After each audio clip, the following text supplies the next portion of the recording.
fenómeno religioso tornou-se um tema de debate, por vezes até um debate muito apaixonado e muito presente, enfim, na esfera pública e no debate público. E isso não deixa ao mesmo tempo de nos interrogar porque é que o fenómeno religioso hoje tomou esta visibilidade, sobretudo nestas últimas 2 décadas, e penso que todos podemos constatar isso, e aliás um exemplo disso é nós estarmos aqui a conversar sobre este tema e estas conferências, este tipo de conferências está em muitos sítios, até a própria imprensa também evoca o fenómeno religioso. Portanto, podíamos pensar qual é a razão dessa situação. Será porque, de facto, as pessoas hoje estão mais religiosas, estão mais praticantes, estão mais... enfim. E eu penso que é exatamente o inverso. Ou seja, de certa maneira, o fenómeno religioso, a visibilidade do fenómeno religioso é inversamente proporcional. Isto é discutível, não é? É inversamente proporcional, pelo menos estou a falar nas sociedades europeias, não é? Aliás, o que eu vou dizer situa-se nas sociedades europeias, porque penso que não se pode generalizar, é completamente diferente noutros sítios, mas é nelas que estamos. Portanto, de certa maneira, penso que, paradoxalmente, o fenómeno religioso tem vindo a conquistar espaço na vida pública em proporção inversa à prática religiosa dos cidadãos. E, no fundo, então perguntamos, mas qual é o motivo dessa visibilidade pública e dessa... De se falar tanto hoje em dia no fenómeno religioso? Eu penso que são múltiplas, com certeza, as razões, mas um dos elementos da visibilidade atual do fenómeno religioso é, obviamente, a diversidade religiosa que nós temos hoje nas nossas sociedades europeias, e nós vemos isso, inclusivamente, também em Portugal, mas muito particularmente também a presença massiva, nunca sei muito bem, que acabamos por dizer, a presença enfim, presença vibrante, digamos assim, do Islão. E que eu acho que isso é uma coisa relativamente recente, enfim, nas nossas sociedades europeias. E contrariamente ao judaísmo, que é, enfim, uma religião habituada, uma presença habituada em viver na diáspora durante milénios, e, portanto, conformando-se às leis dos países, como sabe, a máxima talmúdica é a lei do país é a nossa lei. É uma máxima que os judeus aplicam há milénios, por necessidade histórica, evidentemente.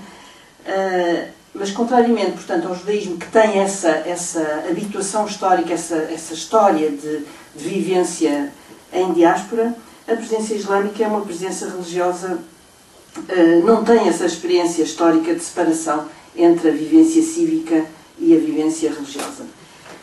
Ou seja, portanto, a presença islâmica é uma presença religiosa visível e culturalmente diversa, que mexe com o espaço público e representa um desafio para uma Europa habituada a ver-se mais como um clube, digamos, costuma-se dizer o clube cristão, enfim, mas digamos, com uma presença cultural cristã dominante. E penso que a questão que a diversidade religiosa coloca, e que é hoje absolutamente central, é como viver harmoniosamente entre religiões diferentes e entre religiosos e ateus, obviamente, ou não crentes, respeitando e partilhando o espaço comum. E é por isso que uma correta interpretação do significado da laicidade do Estado é fundamental. De facto, do que é que se fala quando se fala de laicidade do Estado? E, de facto, nós constatamos que hoje na Europa o termo laicidade não é unívoco. Para uns significa separação entre o Estado e a religião, para outros significa separação do Estado das instituições religiosas, que é outra coisa, e para outros ainda representa o erradicar de qualquer referência religiosa na sociedade.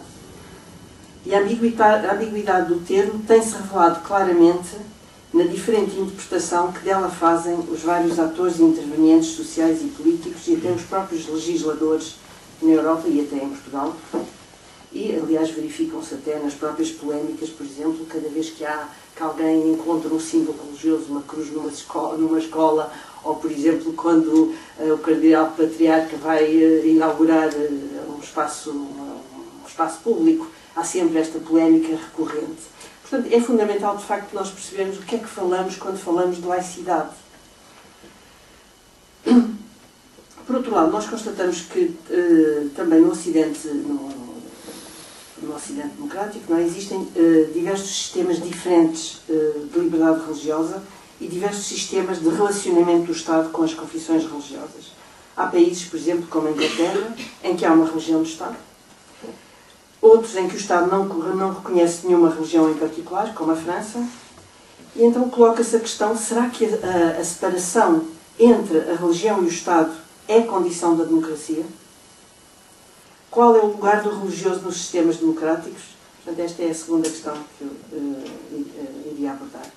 E, finalmente, quando assistimos a movimentos violentos, como o que se passaram enfim, em França, em Inglaterra, em Espanha, em Madrid, e ao atual mal-estar que se vê, por exemplo, em países como a Holanda e a Dinamarca, nós não podemos deixar de nos interrogar também sobre as relações entre a prática da religião e o exercício da cidadania. Quais as condições para que a prática religiosa possa ser um fator de integração harmoniosa ou, inversamente, fator de exclusão? Entre os desafios da cidadania no século XXI não estará a obrigação de repensar o papel da religião como elemento determinante de uma cidadania plena? Portanto, estes são alguns temas que eu gostaria de desenvolver um bocadinho mais, se tiver a oportunidade para o fazer. Portanto, a laicidade, ou melhor, a laicização, eu acho que é a palavra mais adequada, porque é uma palavra que traduz melhor a ideia de um processo em movimento, porque a laicização é, de facto, um processo em movimento, e é uma marca comum à maioria das sociedades democráticas. Significa o processo através do qual a religião deixa de estruturar a organização social e legal, representando uma autonomização dos mecanismos legais e sociais em relação à religião. O movimento de laicização e secularização foi iniciado no tempo, todos sabemos isto, no tempo do Renascimento e das reformas protestantes, e progressivamente foi gerando uma separação entre o político e o religioso, entre a teologia e a política, entre Deus e César. As diferentes instituições religiosas podem fazer campanha no espaço público em defesa dos seus valores e ideias, mas não têm força legal para as impor. Nós vemos, por exemplo, os combates da Igreja Católica em Espanha ou em Portugal contra o aborto, a eutanásia, os câmaras de casamentos homossexuais, por exemplo, são disso um exemplo. Portanto, existe uma legítima defesa pública dos valores, mas não existe a possibilidade de os impor como lei. Portanto, é esta a separação. No fundo, a laicização é exatamente isso. É a autonomização da sociedade em relação, digamos, dos mecanismos legais e jurídicos da sociedade em relação aos religiosos.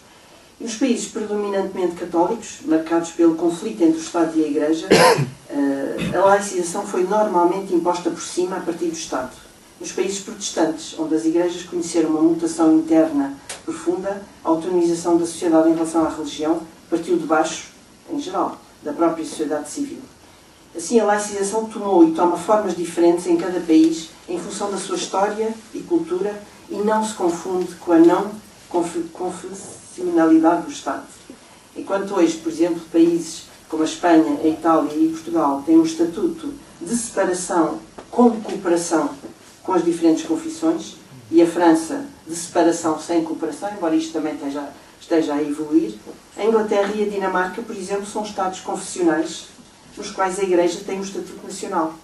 No primeiro caso, como se sabe, na Inglaterra, o monarca tem que pertencer à Igreja anglicana, e na Câmara dos Lordes tem assento bispos e arcebispos, e na Dinamarca a Constituição afirma, e passo a citar, que a Igreja Evangélica Luterana é a Igreja Nacional Dinamarquesa.